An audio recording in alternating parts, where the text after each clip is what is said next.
My dear new friends,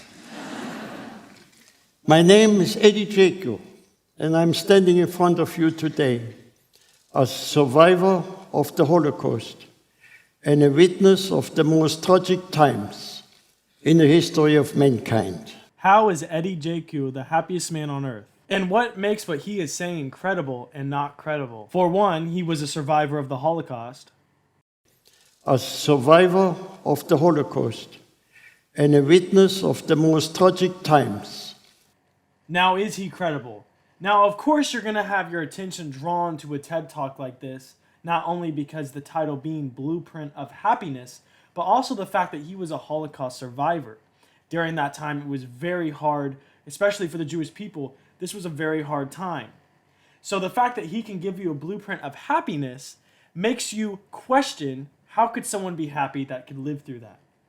Now, the fact that he is, in fact, credible, not only because he survived the Holocaust, and this is his story, but according to Thrift Books, they actually have 3 of his books that he talks about and gives you more in-depth detail of what he lived through. So not only is he a credible speaker who lived through these events, but he's also a book writer. The Happiest Man on Earth by Eddie Jaku. So at this point, we can now realize that he's a very credible person. Looking back on how he survived the Holocaust, the amount of books he has written, and overall, everything he has to say.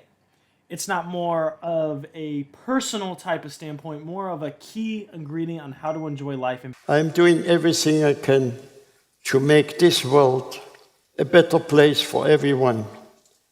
And I implore you all to do your best too. Let us ensure that this terrible tragedy, the worst in the history, may never happen again, and also will never ever be forgotten. So not only is he telling you that we can never forget this, which paints even a bigger question in your head, well, if we're never going to forget this, which we shouldn't, wouldn't that constantly drive hate?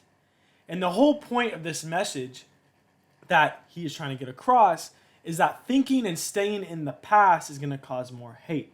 And that's one of the key ingredients on being one of the happiest men on earth. No matter what you're going through and what's happening, you've got to stay happy and you've got to stay with a good attitude.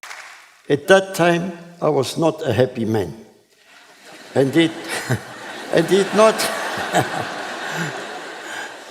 not enjoy being amongst people. That was until our first son, Michael, was born. At that time, my heart was healed and my happiness returned in abundance.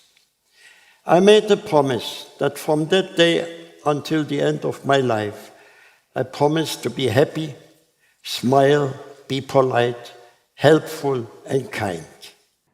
Now we have unlocked another key ingredient of being the happiest man on earth, having a child. Having a child has also been proven to change and create mother instincts and fatherly instincts.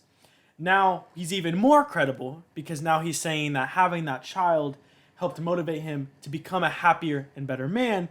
This even makes him more credible because now he has a physical child. Today I teach and share happiness with everyone I meet. Happiness does not fall from the sky. It's in your hands. If you're healthy and happy, you're a millionaire. Happiness also brings good health to the body and mind, and I attribute to my 99 years of health mostly to the positive and happy attitude.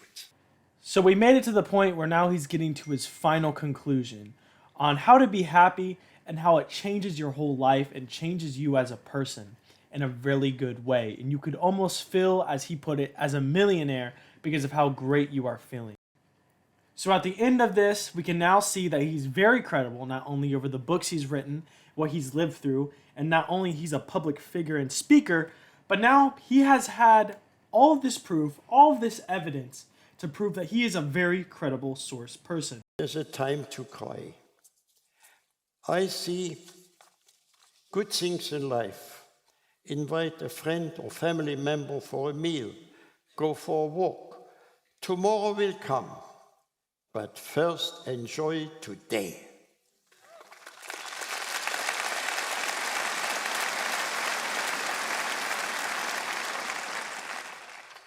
I wonder how people exist without friendship, without people to share their secret hopes and dreams, to share good fortune or sad losses.